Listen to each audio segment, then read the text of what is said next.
خلیفہ کے ہم ہیں خلیفہ ہمارا، وہ دل ہے ہمارا آقا ہمارا، ہمارا ہمارا خلیفہ ہمارا، وہ دل ہے ہمارا آقا ہمارا، وہ دل ہے ہمارا آقا ہمارا۔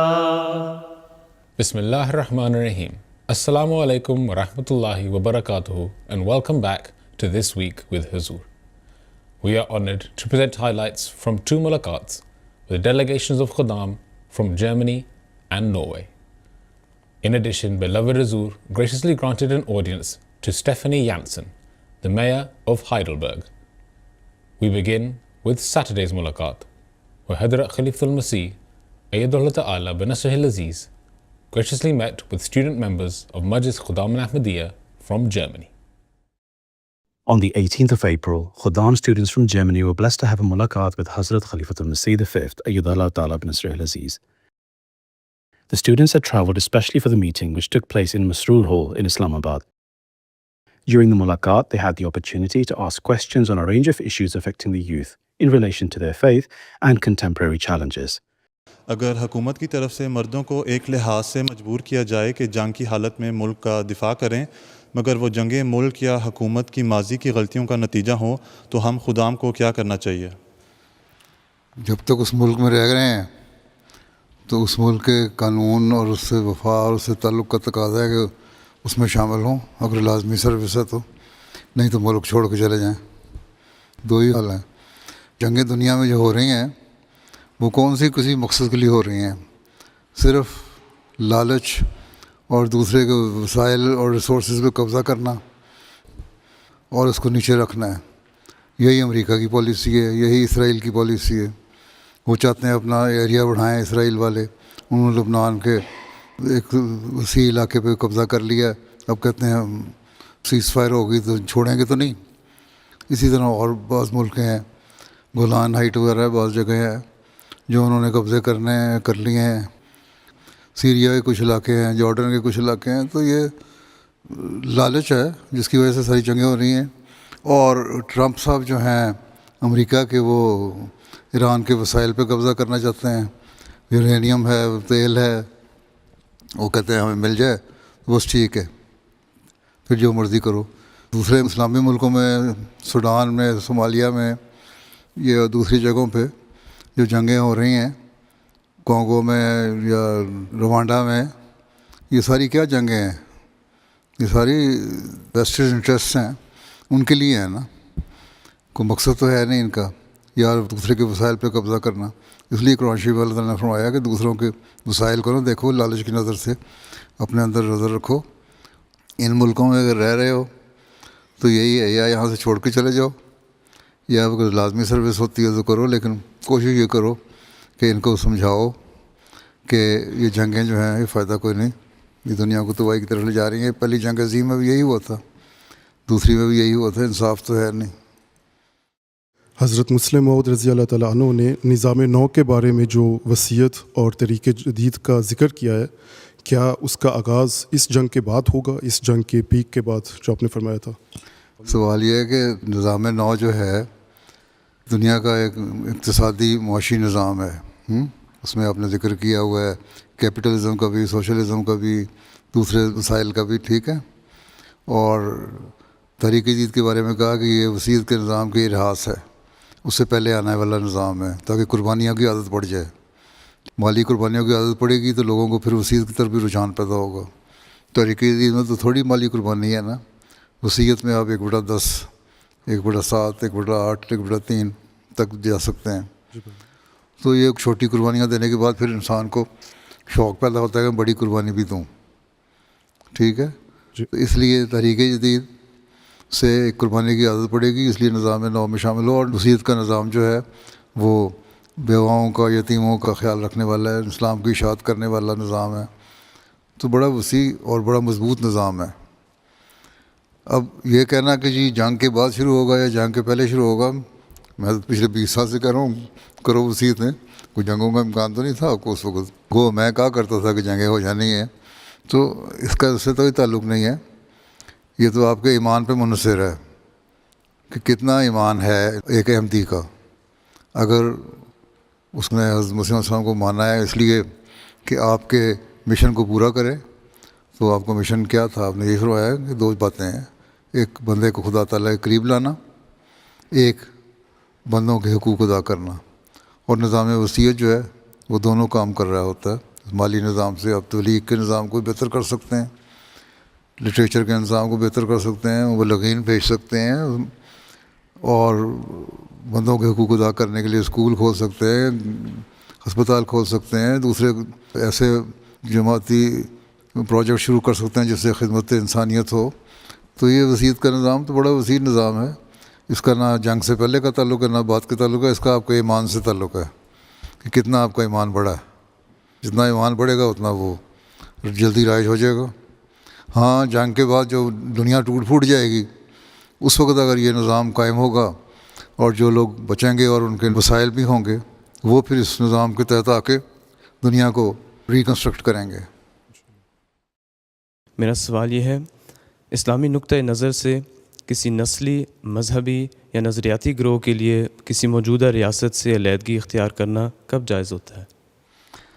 اسلامی نقطۂ نظر میں مثال ہماری تو حضرت صلی اللہ علیہ وسلم کی ہے.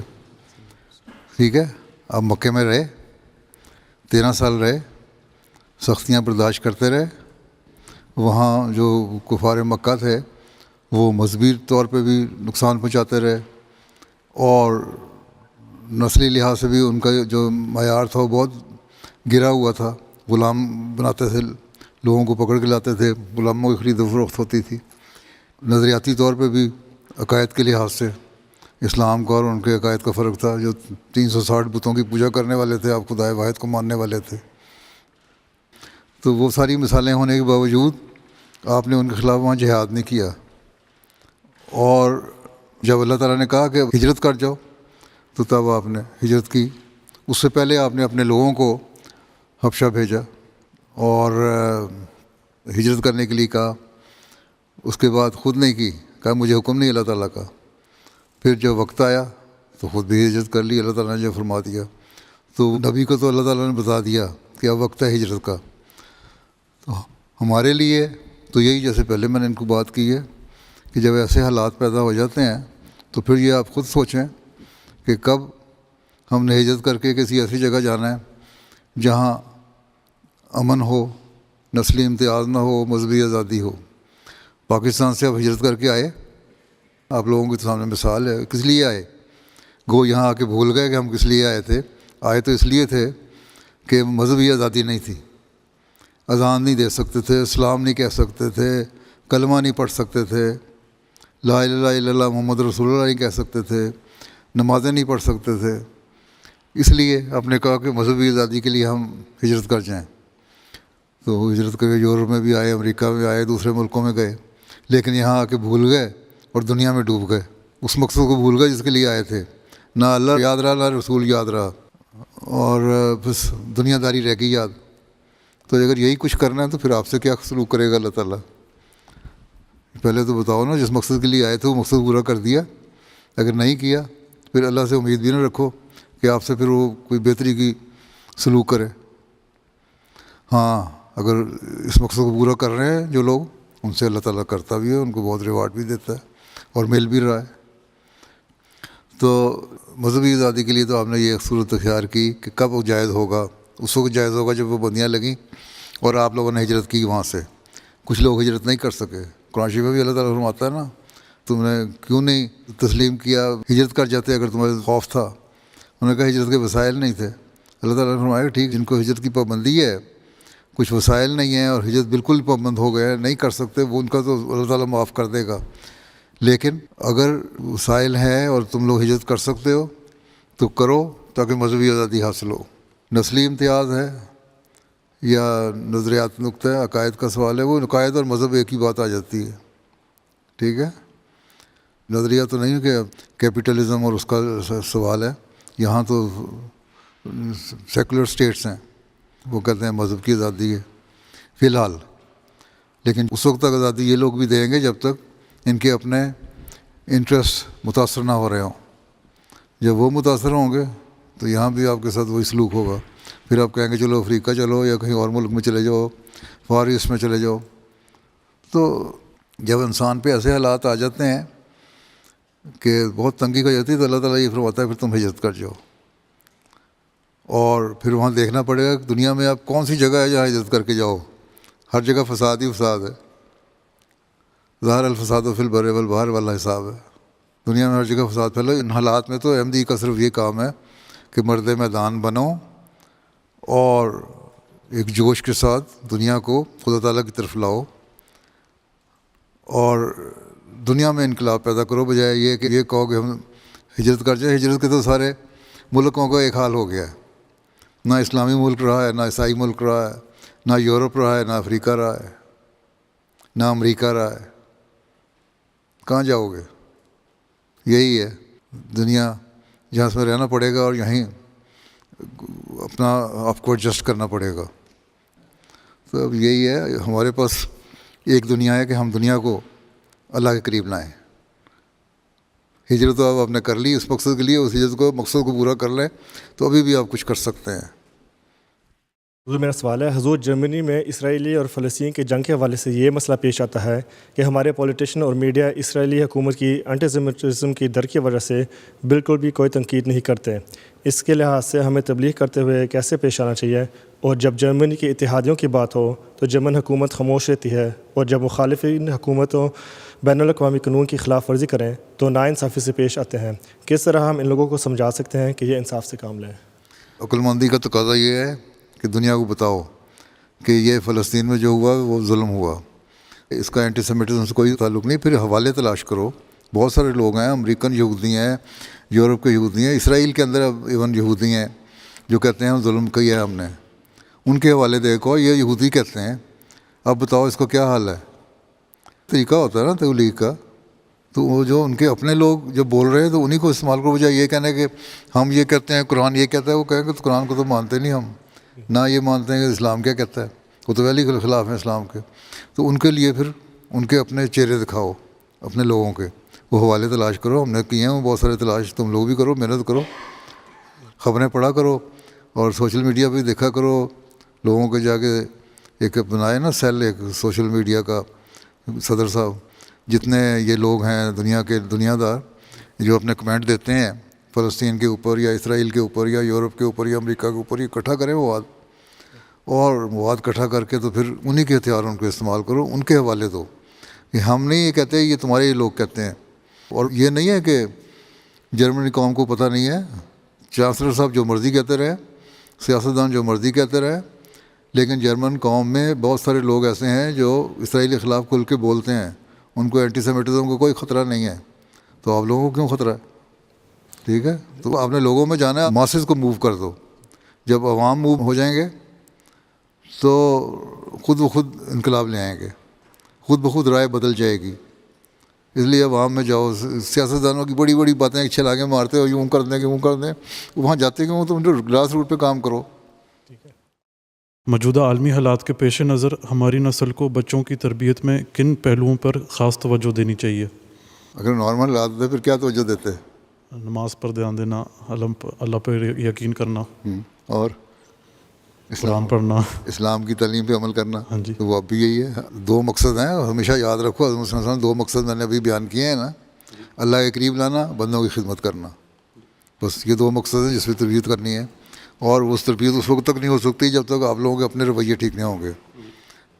اگر بیوی سے لڑائی کر رہے ہو, رشتہ داروں سے لڑائی کر رہے ہو, بھائیوں سے لڑائی کر رہے ہو, اپنے ادھر ادھر فراڈ کر رہے ہو, ٹیکس چوری کر رہے ہو, تو بچوں کی کیا تربیت کرو گے؟ بس اپنی اصلاح کر لو, بچوں کی تربیت آپ ہی ہو جائے گی.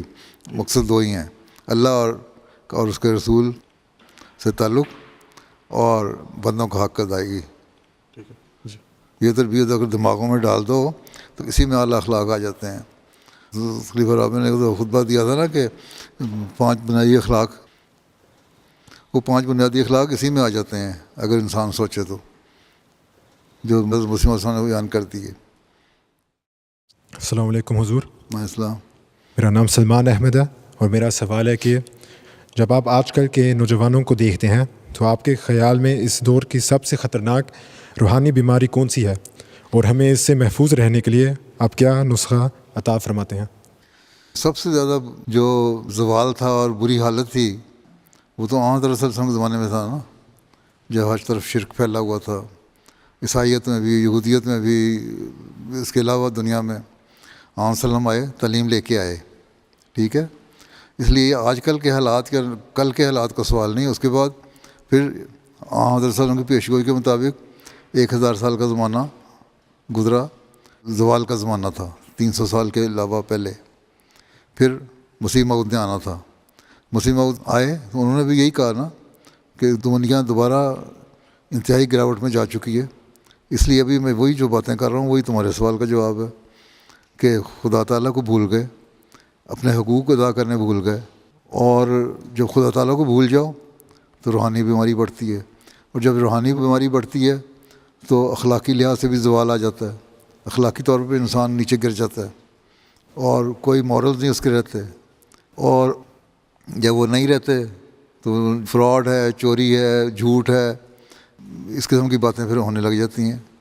اس لیے آج کل یا کل پرسوں کی بات کوئی نہیں ہے، اپنا خود جائزہ لو کہ دنیا میں کتنی اخلاقی برائیاں پیدا ہو چکی ہیں، خدا تعالیٰ سے کتنا دور ہو چکے ہیں لوگ.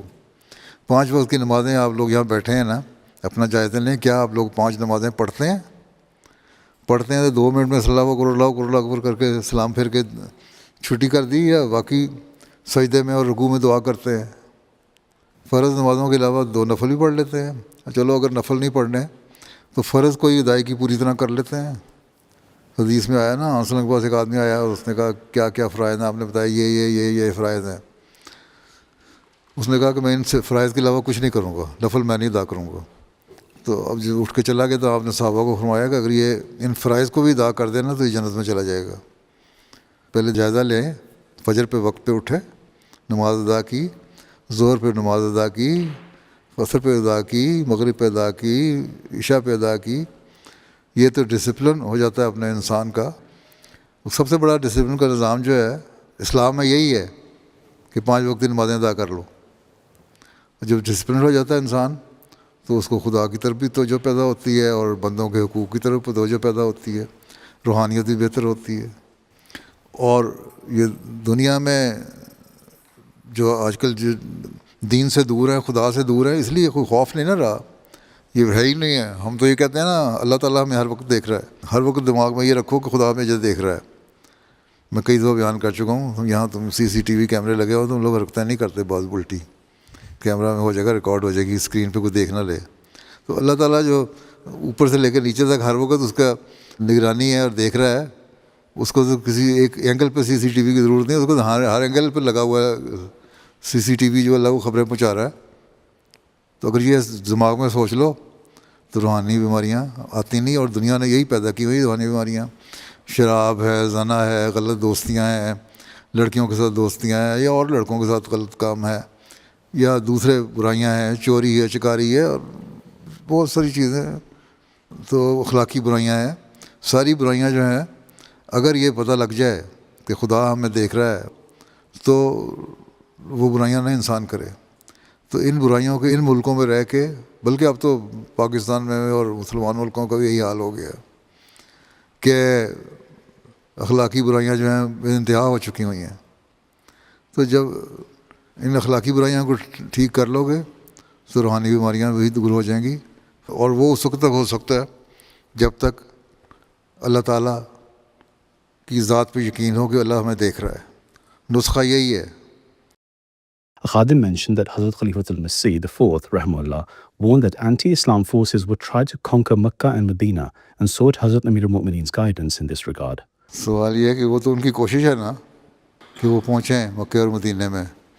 تو خلیفہ رابع نے آگے یہ بھی تو جو خطبات کا ایک تسلسل تھا، وہ سیریز تھا خطبوں کا. گلف کرائسس پر خطبے تھے.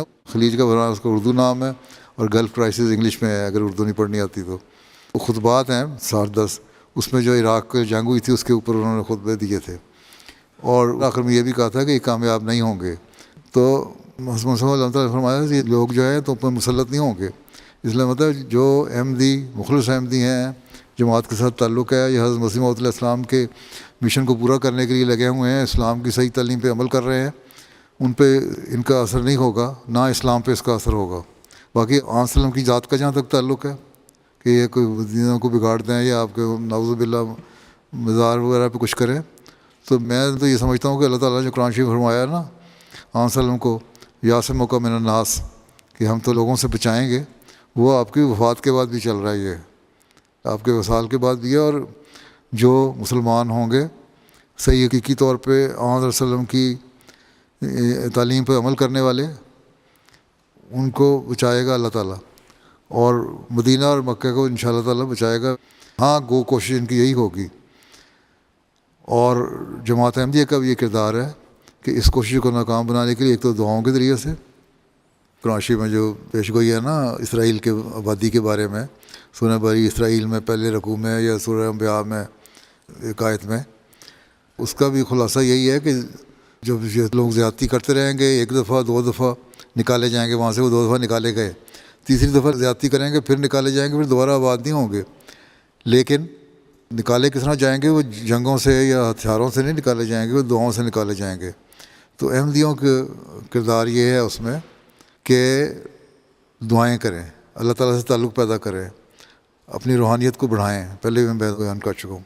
اور اگر یہ حالت ہوگی تو انشاءاللہ تعالیٰ آپ لوگ وہ کردار ادا کرنے والے ہوں گے کہ آپ کے زمانے میں وہ زمانہ دیکھیں گے کہ جب اسلام کا بول بالا ہوگا۔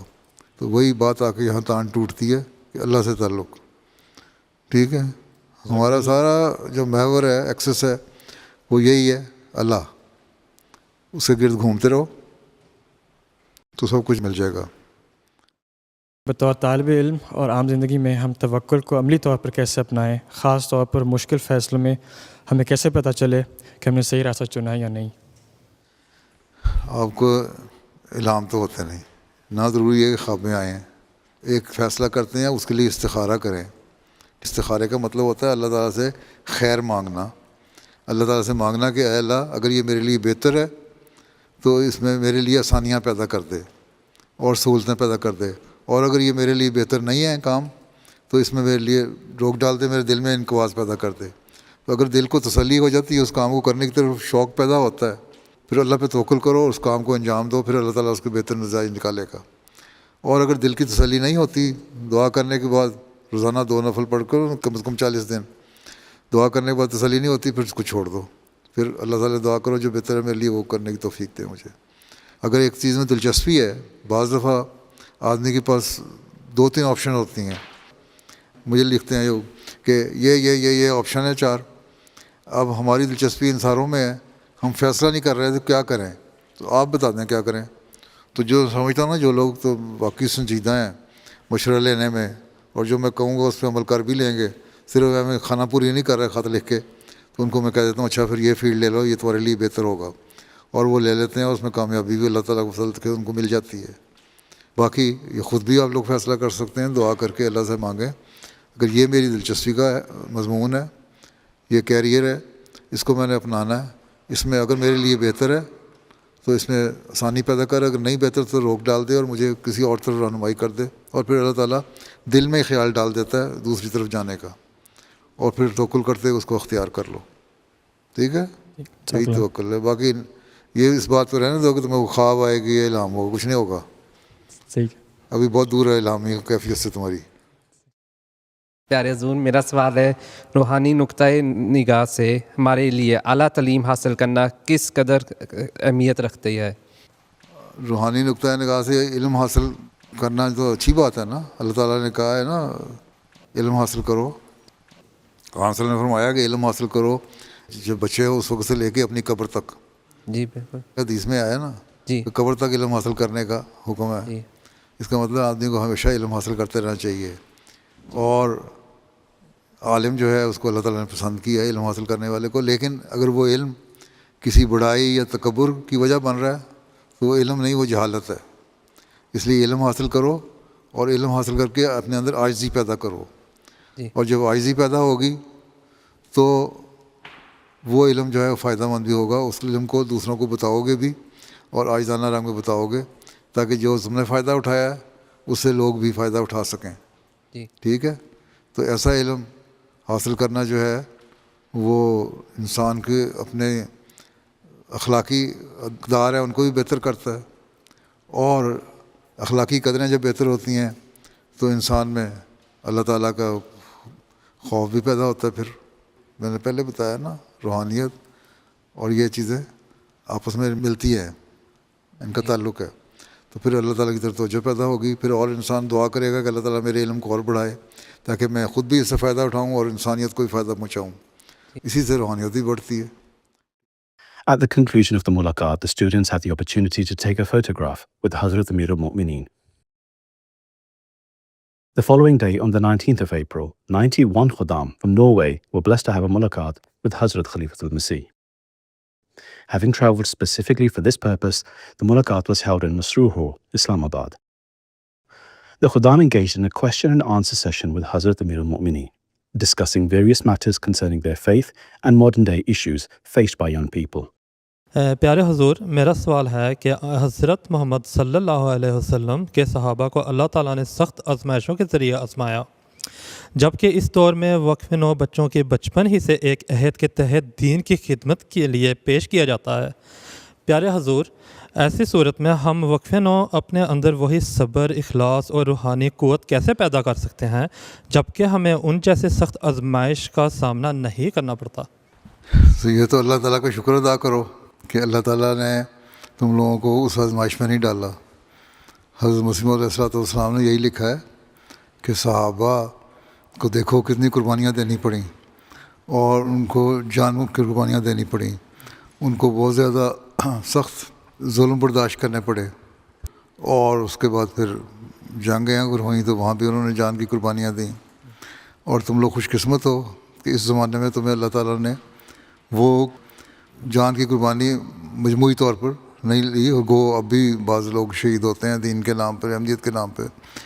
پاکستان میں ہوتے ہیں، بکینا فاسو میں ہوئے یا اور جگہوں پہ، تو اکا دکا تو جان کی قربانیاں ابھی بھی پیش ہوتی ہیں. لیکن بحیثیت قوم، بحیثیت جماعت، وہ قربانیاں جو پہلے ہم لوگوں نے دیں وہ ہمیں نہیں دینی پڑ رہی.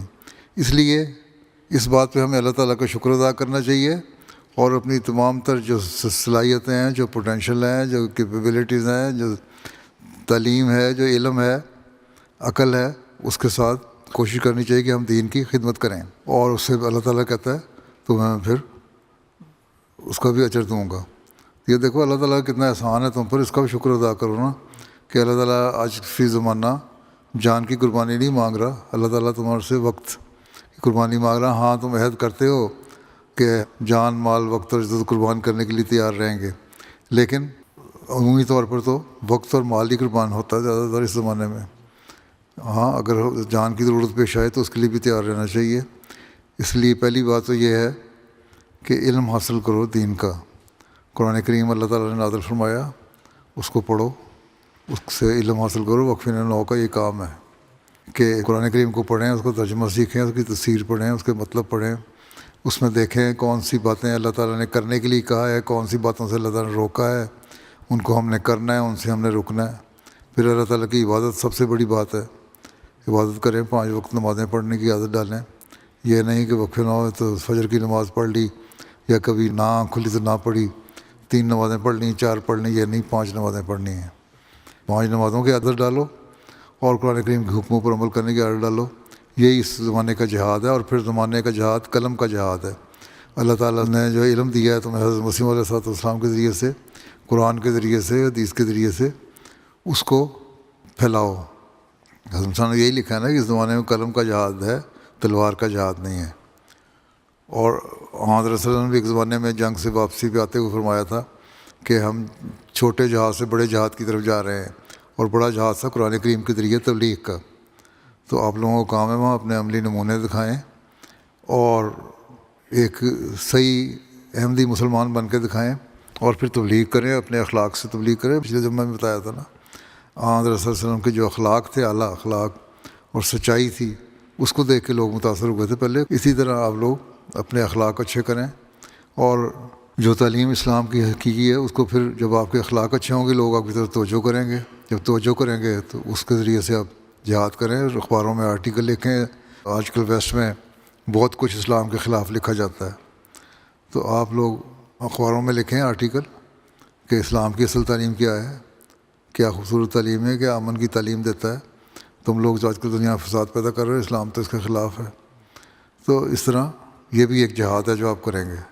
تو یہی اس زمانے کا جہاد ہے, اور اس سے آپ گزر رہے ہیں. اس میں بعض دفعہ ہو سکتا ہے مخالفتوں کا سامنا بھی کرنا پڑے, تو برداشت کرو. In today's time, there are many discussions among Muslims about the coming of Dajjal and even a false Messiah. As Ahmadis, we understand from the promised Messiah al-Islam that Dajjal represents a system and that we are already living in his time. Hazur, in this context, how should we understand the concept of a false Messiah today? قرآن کریم میں تو دجال کا ذکر نہیں, یاجوج ماجوج کا ذکر ہے, جنہوں نے ہر راستے سے حملہ کرنا تھا اور دین کو بگاڑنا تھا, اور دنیا کے امن کو تباہ کرنا, تباہی لانا, یہ یاجوج ماجوج کا کام تھا, اور دین کو بگاڑنا دجال کا کام تھا, دجل سے مختلف تعلیمیں دینا. آج کل کی بات نہیں, وہ زمانہ تو آج سے 100 سال پہلے آ گیا تھا, جب اسلام کے خلاف باقاعدہ حملہ ہو رہا تھا اور کئی لاکھ مسلمانوں کو عیسائی بنا لیا تھا یا دجل سے ان کو دین سے ہٹا دیا تھا. اس وقت حضرت صلی اللہ علیہ وسلم کی پیش گوئی کے مطابق مسیح موعود نے آنا تھا, اور وہ آیا, ہم نے اس کو مان لیا, اور آپ نے اس کے بارے میں بہت ساری تفصیل سے باتیں بیان کی. زمانہ تو تھا آج سے 100 سال پہلے کا جب دین خراب تھا. اب دوبارہ وہی زمانہ آ رہا ہے, تو وہی تعلیم جو مسیح موعود لائے تھے اسی کو ہم نے پھیلانا ہے. اب یہی دجل کر رہا ہے نا, دھوکہ دے رہا ہے نا لوگوں کو. مختلف شکلوں میں دجالی چالیں, کوئی دنیا داری کی صورت میں آ رہی ہے, کوئی مذہب کی صورت میں آ رہی ہے, کوئی کسی مذہب کی صورت میں آ رہی ہے. تو اس کا مقابلہ آپ لوگوں نے کرنا ہے. آج کل جو لوگ کہتے ہیں جی یہ ہے وہ ہے, یہ تو صرف باتیں ہیں. ہم تو اس لیے سمجھتے ہیں کہ آج سے 100 سال پہلے دجال نے اپنی کارروائیاں شروع کر دی تھیں. باقی اس کے بارے میں ایک لمبا مضمون تفصیلی زبان میں نے ایک لکھ کے بھیجا ہوا ہے, وہ الحق میں یا الفت المشاع وہ جگہ پڑھ لینا. یہ تمہارے ناروے میں آج کل لگتا ہے دجال کی باتیں بڑی ہو رہی ہیں, لجنا کو بھی یہی سوال سوچ رہا ہے نا. تو ناروے والا کی حکومت سارے عیسائیوں سے تو ہٹ چکے ہوئے ہیں. ان کو دین تم نے چھوڑ دیا, یہ دجالی باتیں تم لوگ کر رہے ہو دین کو بگاڑنے کے لیے. یہ ایتھسٹ جو ہے وہ بھی دجال ہیں قسم کے, وہ بھی جو دین سے ہٹانے کی کوشش کر رہے ہیں نا, وہ بھی دجالی لگتے ہیں. تو اس لیے ان سے بچنے کی کوشش کرو. اللہ تعالیٰ کی طرف جس کا رجحان نہیں, وہ دجال بھی ہے, یاجوج ماجوج بھی ہے, جو دنیاوی طور پہ بھی دنیا میں فساد پیدا کر رہا ہے اور دینی طور پہ بھی دنیا میں فساد پیدا کر رہا ہے. میرا سوال ہے کہ ہم سے جو پہلے تہذیبیں تھیں وہ اپنی عروج پر پہنچ کر ختم ہو گئی. آپ ہماری تہذیب کا کیا مستقل دیکھتے ہیں, اور جماعت کا اس میں کیا کردار ہوگا؟ دنیا کی جو زندگی ہے, حضرت مسلم صاحب نے لکھا ہے نا, 6000 سال کی زندگی ہوتی ہے. آدم جو ہے ہمارا, اس کی پیدائش کے اتنے دن تھے, اور اس میں جو انبیاء آئے وہ مختلف وقتوں میں آئے اصلاح کے لیے, وہ چلے گئے. اب بھی اس زمانے میں حضرت مسیح علیہ السلام جو آئے ہیں, وہ ان کو اللہ تعالیٰ نے اپنے وعدے کے مطابق اور حضرت صلی اللہ علیہ وسلم کی پیشگوئی کے مطابق آخری 1000 سال کے لیے بھیجا, دنیا کی اصلاح کے لیے اور مجدد بنا کے. اور صلی اللہ علیہ وسلم نے یہ فرمایا کہ آپ کے بعد خلافت کا نظام شروع ہو جائے گا, اور وہ شروع ہو گیا. اب دنیا کے وقت زندگی کے آخری 1000 سال جو گزر رہے ہیں, جب اس کا خاتمہ ہوگا تو اس میں ایک انتہا پہ پہلے پہنچ جائے گا دین, لوگ مانیں گے, اس کے بعد دوبارہ بگاڑ پیدا ہوگا, تو پھر قیامت بھی آ جائے گی. اب تو قیامت کا آنے کے دن ہے. زوال جو آخری ہونا ہے نا, وہ قیامت کا ہی ہونا ہے. جس زمانے میں ہونا ہے آج سے 500 سال بعد یا 600 سال بعد یا 700 سال بعد, یہ جب بھی اللہ تعالیٰ کی مرضی ہے. لیکن اس سے پہلے حضرت مسیح صلی اللہ علیہ وسلم نے فرمایا ہے کہ مجھے اللہ تعالیٰ نے بھیجا ہے تو دین کو دنیا میں قائم کرنے کے لیے, حضرت صلی اللہ علیہ وسلم کی حکومت کو دنیا میں قائم کرنے کے لیے. جب تک ساری دنیا میں دین اسلام پھیل نہیں جاتا, اور جو لوگ رہ جائیں گے, آپ نے فرمایا ان کا ذکر اس طرح ہوگا جس طرح چوڑے چمار ہوتا ہے, بہت ساری شیڈول کاسٹ ہوتی ہے, ایسے لوگ ہوتے ہیں جن کی کوئی حیثیت نہیں ہوتی, اس طرح لوگوں کو حیثیت رہ جائے گی اور دین پھیل جائے گا. لیکن پھر دین میں بگاڑ پیدا ہو جاتا ہے. اس وقت پھر ہو سکتا ہے کہ اس زمانے کا جو بھی خلیفہ ہوگا حضرت مسیح علیہ السلام کی اتباع میں جو آئے گا, ان کی پیروی میں جو آئے گا, وہ پھر سختی بھی کرے. لیکن بہرحال اگر بگاڑ اتنا پیدا ہو جائے گا پھر اللہ تعالیٰ دنیا کی صف لپیٹ لے گا, قیامت آ جائے گی. تو وہی زوال ہے. اسلام کا زوال تو اسی طرح ہے, کیونکہ یہ اسلام جو ہے آخری مذہب ہے دنیا کا. اس کے بعد دنیا کا خاتمہ ہے, اب قیامت آنی ہے. اس لیے کوشش کرو کہ نیک رہو اور اپنے اگلی نسلوں میں بھی نیکی کی تلقین کرتے رہو, تاکہ ہم اپنے زمانے میں ان آفتوں سے بچ کے رہیں جو آ سکتی ہیں ہم پر. سزائیں مختلف وقتوں میں آتی رہتی ہیں, مختلف صورتوں میں آتی رہتی ہیں, ابھی بھی آتی ہیں, کبھی زلزلے کی صورت میں, کبھی کسی طوفان کی صورت میں, کسی سونامی کی صورت میں, فلڈس کی صورت میں, یا جنگوں کی صورت میں اب ہو رہی ہیں نا. ان سے بچنے کا یہ طریقہ ہے کہ ہم نیکیوں پہ عمل کریں اور آخر تک اپنی نسلوں کو تلقین کرتے رہیں کہ وہ نیکی کریں, تاکہ ہم ان آفتوں سے بچ کے رہیں. اور جب قیامت آئے تو اس وقت آئے گی جب بالکل زمانہ بگڑ چکا ہوگا. ہمارے زمانے میں زمانہ بگڑے, اور وہ نہیں بگڑے گا جب تک یہ ساری پیشگوئیاں پوری نہیں ہو جاتی ہیں جو آن صلی اللہ علیہ وسلم نے فرمائی تھیں آخری زمانے کے متعلق, جو مسیح موعود علیہ السلام سے تعلق رکھتی ہیں. تم لوگ اگر نیک رہو گے تو شامل رہو گے, نہیں نیکی کرو گے تو پھر اللہ تعالیٰ ایک ایک کر کے بدنوں کو تو ختم کرے گا, لیکن دین قائم رہے گا. دین پہ آفت کوئی نہیں آئے گی. ٹھیک. In today's world, where research shows that people have very short attention spans and respond best to clear, concise messages, how can we, as Ahmadiyya Muslims, effectively explain the belief in Khatam al-Nabi? Tension span چھوٹا ہو گیا, اس لیے میں نے کہا جو آپ کی خدام الاحمدیہ ہے اپنی ویب سائٹ پہ یا سوشل میڈیا پہ جماعتی طور پہ بھی چھوٹے چھوٹے پیسج بتائیں کہ پروفٹ ہوڈ سے کیا مراد ہے. علیہ وسلم سیل آف دا پروفٹ ہیں, خاتم النبیین ہیں, اور آپ کی کیا پیش گوئیاں ہیں. چھوٹے چھوٹے کلپس اتنا آتے رہے نا تو لوگوں کو پتہ لگ جائے گا. اگر پورا مضمون نہیں پڑھ سکتے تو 3-4 منٹ 5 منٹ تک تو پڑھ ہی لیتے ہیں. پہلی بات تو یہ ہے کہ سیل آف پروفٹ کی بات تو علیحدہ رہی, اللہ تعالیٰ کو نہیں کوئی مانتے. آپ کی جو ملک کی آبادی ہے 90% اس میں ایتھیسٹ ہو چکی ہیں, جو کرسچنز نام کے کرسچنز ہیں نا, they are not practising Christians. تو جب نہیں ہے تو ان کو اس سے کیا کہ ہولی پروفٹ صلی اللہ علیہ وسلم آخری پروفٹ ہیں کہ نہیں ہیں. وہ تو اللہ تعالیٰ پہ ایمان نہیں لاتے.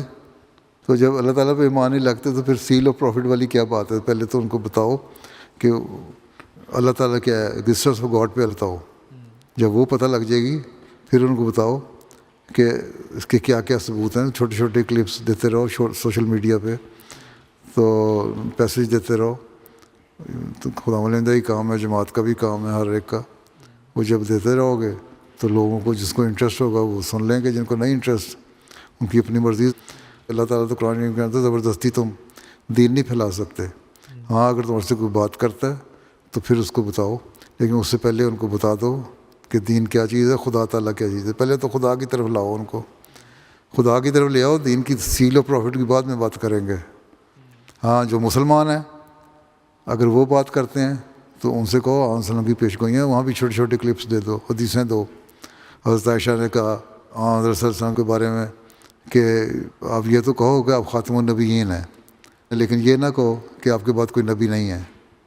اس طرح کی اور حدیثیں بھی ہیں, نکال کے تمہارا جو اشاعت کا ڈپارٹمنٹ ہے یا تبلیغ کا ڈپارٹمنٹ ہے وہ نکال کے دیں, اور وہ سوشل میڈیا پہ تھوڑا تھوڑا ڈالتے رہیں, تو اس کو لے کے پھر آپ مزید ایلیبوریٹ کرتے جائیں تبلیغ میں. ٹھیک ہے. حدیث میں آتا ہے کہ دنیا مومن کے لیے قید خانہ اور کافروں کے لیے جنت ہے. دوسری طرف قرآن کریم میں سورۃ الرحمن آیت 47 میں اللہ تعالیٰ فرماتا ہے کہ جو شخص اپنے رب کے حضور کھڑے ہونے سے ڈرتا ہے اس کے لیے 2 جنتیں ہیں. پیارے حضور, اس آیت اور حدیث کے باہمی تعلق اور اس میں مذکور 2 جنتوں سے کیا مراد ہے؟ اللہ تعالیٰ کہتا ہے 2 جنتیں ہیں. جو اللہ تعالیٰ کی عبادت کرنے والے ہیں لوگ, وہ اس دنیا میں بھی اللہ تعالیٰ کی عبادت میں اتنی خوشی محسوس کرتے ہیں کہ وہ سمجھتے ہیں کہ ہم جنت میں آ گئے. حضرت صلی اللہ علیہ وسلم نے فرمایا کہ جو مجھے بہت ساری چیزیں دنیا کی پسند ہیں, فرمایا قرۃ عینی فی الصلاۃ, میری جو آنکھوں کی ٹھنڈک ہے وہ نماز میں ہے. تو نماز اور عبادت میں آپ کی آنکھوں میں ٹھنڈک تھی، اسی سے آپ کو جنت ملتی تھی اس دنیا میں. جب اس دنیا میں آپ کما لیتے ہیں، روحانیت بڑھ جاتی ہے یا اپنے آپ کو نیکی کی طرف مائل کر لیتے ہیں، اس میں جو آپ نے کما لیا اس کے بدلے میں پھر آپ کو یہاں بھی آپ کو اللہ تعالیٰ خوشی دے رہا ہے، کیونکہ دنیا کی جو مصروفیات ہیں، دنیا کے جو غلط کام ہیں، ان سے آپ کو نفرت ہے، اور اب اللہ تعالیٰ کی تلاش میں رہتے ہیں، اور اللہ تعالیٰ کی تلاش میں آپ عبادت کرتے ہیں اور نیکی کی کام کرتے ہیں، اس سے آپ کو دلی خوشی پہنچتی ہے. جنت کیا ہے؟ آپ میں خوشی ہے نا، ایک دل کی خوشی. جب آپ نیک کام کوئی کریں اور دوسرا آپ کا شکریہ ادا کرے، آپ خوش ہوتے ہیں نا اس پہ. بس وہ نیکی کی بات جب کرتے ہیں تو خوشی ہوتی ہے. پھر جب آپ نماز پڑھتے ہیں اور آپ کے دل کو تسکین ہوتی ہے اللہ تعالیٰ کی عبادت کر کے، تو وہ پھر بھی آپ کے لیے روحانی ٹھنڈک کا باعث بنتی ہے نا، وہ بھی جنت مل گئی. اور اگلے جہان میں یہ چیزیں آپ کو اس سے بڑی جنت میں لے کے جائیں گی. یہ مراد ہے، سے دو جنتیں ہیں. اور مخالف یہ سمجھتا ہے، جو دین کا مخالف ہے یا دین کا نہ ماننے والا ہے، وہ سمجھتا ہے یہ عبادت کرنے والے کیا مشکل میں پڑے ہوئے ہیں، یہ تو کوئی دنیا کے جو شوق ہیں ان سے کوئی فائدہ ہی نہیں اٹھا رہے، یہ تو دوزخ میں ڈال رہے ہیں اپنے آپ کو. اللہ تعالیٰ کہتا ہے نہیں، تم غلط سمجھتے ہو، یہ دوزخ میں نہیں ڈال رہے، بلکہ یہ جنت بنا رہے ہیں اس دنیا میں بھی اور اگلے جہان میں بھی. تم لوگ دوزخ بنا رہے ہو اپنے لیے. گو ظاہری طور پہ تم اس دنیا میں سمجھ رہے ہو کہ ہم بہت خوش ہیں، لیکن اگلے جہان میں تمہارے لیے دوزخ ہوگی. اس لیے قرآن شریف میں بھی اللہ تعالیٰ نے دوسری جگہ فرمایا آخری صورتوں میں کہ جو لوگ اس دنیا میں خوش تھے وہ اگلے جہان میں مایوس ہوں گے، خوش نہیں ہوں گے. لیکن جو اس دنیا میں لوگ خوش نہیں تھے، دنیاوی لحاظ سے سمجھا جاتا تھا لوگ کہ خوش نہیں ہیں، وہ اگلے جہان میں بہت خوش ہوں گے. تو سارے قرآن کو اگر مختلف آیتوں کو ملا کے پڑھو نا تو ہر ایک کا جواب بیچ میں مل جاتا ہے. میرا سوال ہے کہ آج کل بچوں کو اسکولوں اور نرسریوں میں بعض ایسے خیالات سکھائے جاتے ہیں جو بعض اوقات اسلامی تعلیمات کے خلاف ہوتے ہیں. ہم احمدی والدین اپنے بچوں کو ان باتوں سے کیسے بچا سکتے ہیں اور ان کے ایمان اور اخلاق کو کیسے مضبوط رکھ سکتے ہیں؟ اب تو ویسے انہوں نے بعض ملکوں میں قانون پاس کر دیا کہ نرسریوں میں نہیں سکھانا، کلاس 6 کے بعد یا کلاس 7 کے بعد بعض باتیں بتانی ہیں. یہ جینڈر وغیرہ کی باتیں بھی تھیں. پہلے یہ تھا کہ جو بچہ کہتا ہے وہ مان لو. اب کہتے ہیں جب تک جینڈر کے معاملے میں بھی اگر بچہ کہہ رہا ہے میں لڑکا نہیں لڑکی ہوں، یہ لڑکی نہیں لڑکا ہوں، تو جب تک پیرنٹس کا بیچ میں شامل نہ ہو رضا اس وقت تک نہیں کرنا، جب تک وہ انڈیپینڈنٹ نہیں ہو جاتا. تو بہرحال یہ خیالات تو ان ملکوں میں ہیں، اور یہی دجالی طاقتیں ہیں. جو دجال کا سوال کر رہے تھے نا، یہ بھی دجال کا ایک حملہ ہے کہ دین سے اور خدا سے دور لے جاؤ لوگوں کو اور غلط کاموں میں ڈال دو، دنیا داری میں ملوث کر دو، تو اور ان کا دین رہے نہ بالکل، پھر خدا تعالیٰ سے بھی دور کر دو. تو اس حالت میں ماں باپ کو میں کئی دفعہ کہہ چکا ہوں، خطبوں میں بھی کہہ چکا ہوں، تقریروں میں کہہ چکا ہوں کہ ماں باپ کو چاہیے کہ پھر محنت کریں، بچوں کے ساتھ وقت لگایا کریں. جب بچے اسکول سے گھر آتے ہیں تو بیٹھیں ان کے ساتھ سٹنگ کریں، پوچھیں ان سے اسکول میں تم نے کیا سیکھا.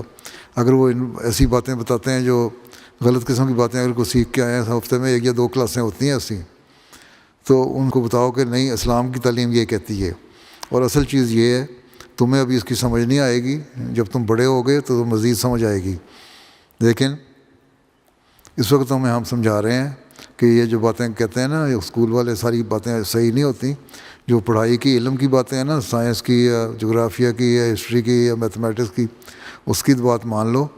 ان باتوں میں جہاں اخلاق کا سوال آتا ہے، دین کا سوال آتا ہے، وہاں تمہیں اپنا ہی دین پہ قائم رہنا چاہیے. ان حالات میں پھر والدین کا کام ہے وہ زیادہ محنت کریں. اب بعض ملکوں میں، امریکہ کینیڈا وغیرہ میں، انہی باتوں کی وجہ سے لوگوں نے ہوم اسکولنگ شروع کر دی ہے. ایک وقت تک بچوں کو گھر میں پڑھاتے ہیں، پرائمری کے بعد جو ہوش آ جاتی ہے پھر اس کو اچھی طرح سمجھا کے بھیجتے ہیں اسکول. تو آپ لوگ بھی اگر ہوم اسکولنگ نہیں کر سکتے تو کم از کم وقت تو دے سکتے ہیں نا. آپ کو پتہ ہوتا ہے بچے نے کہ آج اسکول میں کون کون سے مضمون پڑھنے ہیں، کیا ٹائم ٹیبل ہے اس کا. اور جس دن اس قسم کی باتوں والا مضمون ہو اس دن زیادہ وقت دے کے اسے بیٹھیں، اس کو سٹنگ کریں اور اس کو سمجھائیں دین کیا چیز ہے اور تمہاری ذمہ داری کیا چیز ہے اور ہم کون ہیں، کیوں ہمیں اللہ تعالیٰ کی عبادت کرنی چاہیے اور کیوں اللہ تعالیٰ نے ان باتوں سے روکا ہے، ان میں کیا کیا برائی ہے، ان میں کیا اچھائی ہے. تو کھل کے بعض دفعہ بات کرنی پڑتی ہے. تو اگر وہ بے حیا ہیں تو آپ لوگ بے حیا تو نہیں کہ حیا کے دائرے میں رہ کے ان کو سمجھانا بہرحال پڑے گا. دوست بن جائیں بچوں کے تاکہ بچے آپ سے سب کچھ شیئر کریں آ کے. My question is, in verse 9 in Surah At-Tahrim, regarding the hereafter, we read, they will say, our Lord, perfect our light for us and forgive us.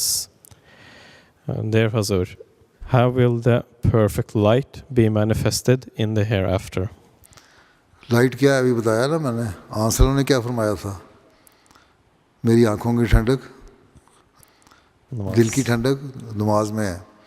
تو اللہ تعالیٰ کے جو حکم ہے اور اللہ حکم میں چلنا جو ہے وہی صحیح تعلیم ہے نا، وہی روشنی ہے جس کو ہمیں حاصل کرنے کی کوشش کرنی چاہیے.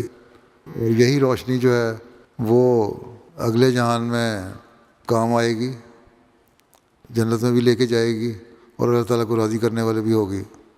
اسی وجہ سے جو نیک کام کرو گے اللہ تعالیٰ سے معاف بھی فرما دے گا. چھوٹا سا حصہ بیان کیا نا، صرف نور والی بات، پہلا حصہ چھوڑ دیا ہے. وہی بات ہے کہ اللہ تعالیٰ سے یہی کہیں گے نا کہ جو لائٹ ہے ہماری اس کو پورا کر دے، یعنی جو نیک کام ہے ہمارے ان کو اتنا بڑھا دے کہ وہ ہماری مغفرت کا ذریعہ بن جائیں، وہ روشنی ہمیں مل جائے ان سے. ٹھیک ہے، اگر نیک کام ہی نہیں کر رہے تو روشنی کہاں سے ہونی ہے؟ تو اللہ تعالیٰ تو یہ بیان ہی ان لوگوں کے لیے کر رہا ہے کہ جو مومن ہیں، جن میں کوئی منافقت کی ملاوٹ نہیں ہوتی، ان کے لیے بتا رہا ہے لائٹ. جو مومن ہے اور منافقت جن میں کوئی نہیں ہے وہی یہ کام کر سکتے ہیں نا. اور وہ رائٹ یہی ہے کہ نیک کام کرنا، تبھی وہ جنتوں میں داخل ہوں گے جن کی نہریں بہتی ہوں گی. منافق تو نہیں جا سکتے، نہ کافر ہو سکتے ہیں. ٹھیک ہے، روشنی وہ نیکیاں ہیں جو اس زمانے کے عمل جو ہیں وہی اگلے جہان میں نہروں کی صورت میں اور انعامات کی صورت میں تمہیں ملیں گے. اور وہی روشنی ہے جو تمہاری مغفرت کا، بخشش کا ذریعہ بن جائے گا. اللہ کا بتایا کہ اگر کوئی کمیاں رہ بھی گئی ہیں نا تو وہ بھی دور ہو جائیں اور ان کو بڑھا چڑھا دے اس ہماری نیکیوں کو، تاکہ ہماری مکمل مغفرت کا ذریعہ بن جائے. ایک قائد ان خدام کو جو جماعت سے تعلق نہیں رکھتے اور رابطہ کرنے پر جواب بھی نہیں دیتے کیسے ایکٹیویٹ کر سکتا ہے؟ اس کو ویسے ملتے رہا کرو، یہ نہ کہا کرو کہ اچھا چندہ دو اس لیے ہم چندہ لینے آ رہے ہیں، یہ نہ کہو اجلاس پہ آؤ، اس کے لیے نہیں. ویسے تعلق پہلے تو بڑھانے پڑیں گے. پھر ایسے جو اچھے مضبوط قسم کے خدام ہیں جن کے اپنے ایمان مضبوط ہیں اور وہ ایکٹیو بھی ہیں مجلس میں، پڑھے لکھے بھی ہیں یا اس قابل ہیں کہ اس آدمی سے دوستی کر سکیں جو نہیں آتا، تو ان سے تعلق پیدا کریں، دوستی پیدا کریں. قائد صاحب خود اور عاملہ کے ممبر خود دوستی پیدا کریں. تو پہلے ان کو قریب لائیں اپنے، ویسے ہی بغیر یہ کہے کہ ہم چندہ لینے آئے ہیں یا تم اجلاس کے لیے اطلاع دینے آئے ہیں یا اجتماع پہ کیوں نہیں آتے، نمازوں پہ کیوں نہیں آتے. پہلے ان کو قریب تو لاؤ نا، جب وہ قریب آ جائیں گے پھر بتاؤ کہ ہمارا مقصد کیا ہے. یہی ایک طریقہ ہے تربیت کا. How can we as a Jamaat move past all grievances and become more unified as Khudam? سوال یہ ہے کہ چھوٹی چھوٹی باتوں میں کیوں لڑتے ہو، کیوں گریوینسز پیدا ہوتی ہیں؟ ہم سمجھیں مومن ہے، مومن کو تو لڑنا نہیں چاہیے. حدیث میں تو آیا نا، ایک بھائی دوسرے بھائی سے 3 دن سے زیادہ ناراض نہ ہو. تم لوگ تو مہینوں لڑائی رہتی ہے تمہاری. اس نے مجھے یوں کہہ دیا، میرے بھائی کو یہ کہہ دیا، میرے باپ کو فلاں کے باپ نے یوں کہہ دیا، تو خاندانوں کی لڑائیاں شروع ہو جاتی ہیں. وہ ماں کو فلاں نے کہہ دیا اس طرح، میری بہن کو، لڑکے کی بہن نے یہ کہہ دیا. تو ان رشتوں سے رشتے بناتے چلے جاتے ہو اور لڑائیاں کرتے رہتے ہو. تو لڑائیوں کو اوائڈ کرنا چاہیے. ہم سے فرمایا مومن بھائی ہیں اور ایک دوسرے کو عزت کا خیال رکھیں. تو پہلی چیز تو یہ اچھے اخلاق ہوں اور اللہ کی خاطر ایک دوسرے سے محبت کا سلوک کرو، بھائی بن کے رہو. اللہ تعالیٰ نے قرآن شریف میں فرمایا ہے کہ تم لوگ آپس میں مومن بھائی ہوتے ہیں، آپس میں بھائی بن کے رہو گے تو ٹھیک ہے، نہیں تو تم لوگوں کا جو زور ہے وہ طاقت ختم ہو جائے گی. کوئی نہیں پوچھے گا تمہیں، کل عیسائی تمہارے پہ قبضہ کر لیں گے پھر. تو اس لیے بھائی بن کے رہو. تو رحماؤ بینہم، آپس میں رحم کا اور محبت کا اور پیار کا سلوک ہوتا ہے بھائیوں کا. تو اگر یہ خیال پیدا ہو جائے، یہ سوچ پیدا ہو جائے تو ٹھیک ہے. سوچ کی بات ہی ہے نا. اگر منفی سوچ ہونی ہے تو لڑائیاں ہیں، مثبت سوچ ہونی ہے تو لڑائیاں ختم ہو جاتی ہیں. بہت سارے لوگ ہوتے ہیں جو لڑائی کو ختم کرتے ہیں. بہت سارے سوچ ہوتے ہیں جو بہانہ بناتے ہیں کس طرح ہم لڑیں. بس وہ بہانے بنانے والے چھوڑ دیں. جو عقل مند ہیں ان بہانے بنانے والوں کو کہیں کہ تم یہ نہ کرو, عقل کی باتیں کیا کرو. عقل کی باتیں دونوں طرف سے ہونے لگ جائیں تو بس ٹھیک ہو جاتا ہے معاملہ. میرا سوال ہے, جب زندگی بے معنی لگے تو کیا کرنا چاہیے؟ کیوں بے معنی؟ اس لیے کہ دنیا داری زیادہ آ گئی ہے نا. بے معنی کس طرح لگ سکتی ہے جب یہ یقین ہو کہ ایک اللہ ہے, جب یہ یقین ہو کہ اللہ تعالیٰ دعاؤں کو سننے والا ہے, جب یہ یقین ہو کہ اللہ تعالیٰ مشکلات کو دور کرنے والا ہے, تو پھر زندگی کی بے معنی والی بات ہی کوئی نہیں. پھر تو اللہ سے مانگو کہ اللہ تعالیٰ میں تجھے چاہتا ہوں, ہاں میری زندگی بے معنی اس وقت ہوگی جب مجھے اللہ تعالیٰ کا خیال نہ رہے. اگر انسان 5 نمازیں پڑھنے والا ہے, اس میں دعائیں کرنے والا ہے, استغفار کرنے والا ہے, اور ہر چیز کے لیے اللہ کو اپنے سامنے رکھنے والا ہے, تو پھر بے معنی زندگی نہیں ہوتی. دنیا میں پڑ گئے تو بے معنی ہو جائے گی.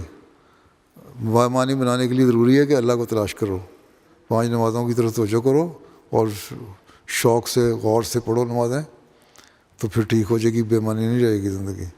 دنیا چھوڑ دو, دنیا کوئی چیز نہیں ہے. یہ دنیا دار جو ہیں وہ تو پھر اسی طرح ہوتا ہے, جب بے معنی ہو جاتی ہے پھر کہتے ہیں خودکشی کر لو, مر جاؤ. وہ نہیں ہونا چاہیے. ٹھیک ہے, ہاں جی. جو اللہ کو جاننے والا ہے وہ خودکشی کی باتیں نہیں کرتا. Following the mulaqat, the Khuddam had the honor of taking a group photograph with Hazrat Amir al-Mu'mineen.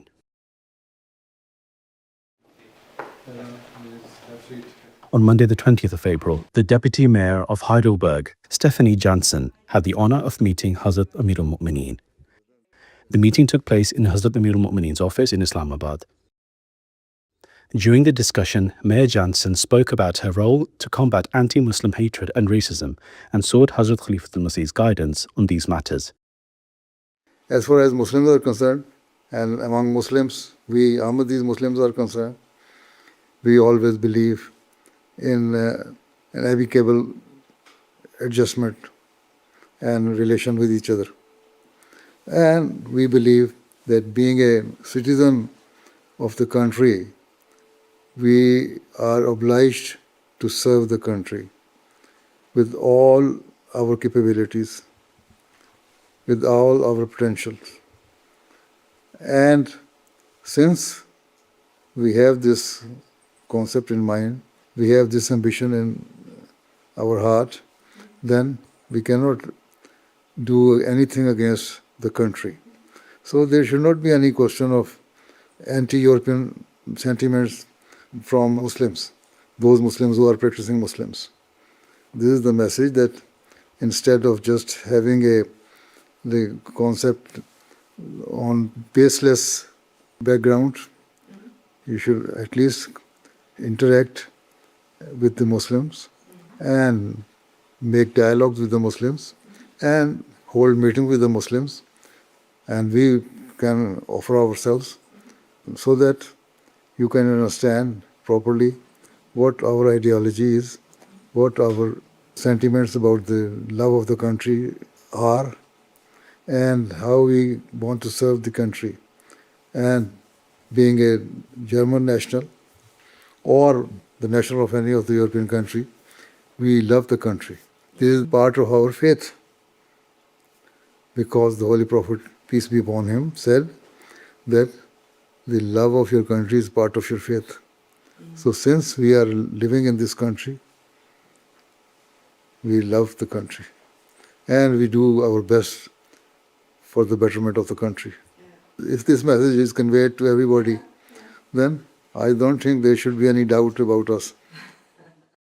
During the meeting, Hazrat Amir al-Mu'mineen also emphasized the importance of unity and collaboration between different communities to foster peace and mutual understanding. Present circumstances, so you cannot survive without the help of others. This is the fear which your chancellor or other politicians have, that if they do not speak in favor of Israel or America or something, they cannot survive. But now they have started realizing it, that they can live without Trump. They can live without Israel. And this is why there are some recent statements of your chancellor and some other politicians that say that their atrocities should be stopped, either Iran or Palestine or Lebanon or anywhere. So anyway, not only that anti-racism, you have to give awareness to the politicians and the general public as well, that they should work honestly and try to create justice in the society. Without justice, you cannot do anything. And why all these conflicts are going on? Because there is no justice. Every society, every organization, every government have their own vested interests. There is quite a big task to do. As the meeting concluded, the mayor had the opportunity to have a picture with Hazrat Khalifatul Masih. Those were highlights from just some of beloved Hazur's activities over the past week. We now end with our final segment, the Friday Sermon Summary. In today's Friday sermon, Hazur, may Allah be his helper, continued speaking on the truthfulness of the Holy Prophet ﷺ. Hazur, may Allah be his helper, related an incident of when the Holy Prophet ﷺ received his first revelation. بیان کرتے ہوئے مسلم نے جو لکھا ہے کہ رسول کریم صلی اللہ علیہ وسلم اپنی بیوی کو اطلاع دیتے ہیں کہ مجھ پر یوں وحی ہوئی ہے، تو بیوی یہ نہیں کہتی کہ یہ کیا پکھانڈ بنانے لگے ہو، بلکہ وہ کہتی ہے کہ آپ گھبرائیں نہیں، آپ نے جو کچھ دیکھا ٹھیک دیکھا، اللہ تعالیٰ آپ کو ضائع نہیں کر سکتا، کیونکہ آپ صلہ رحمی کرتے ہیں، نادار کا بوجھ اٹھاتے ہیں، گمشدہ نیکیوں کو قائم کرتے ہیں، مہمانوں کی مہمان نوازی کرتے ہیں اور حق کی مدد کرتے ہیں، سچائی اور حق کی مدد کرتے ہیں۔ پھر بیوی آپ کو اپنے بھائی ورقہ بن نوفل کے پاس لے جاتی ہیں جو اسرائیلی علوم کے عالم تھے، تو وہ سنتے ہی فرماتے ہیں کہ یہ ویسی وحی ہے جیسی موسیٰ پر نازل ہوئی تھی، اور ویسے ہی احکام اور فرامین اس وحی میں پائے جاتے ہیں جیسے موسیٰ کی وحی میں پائے جاتے تھے۔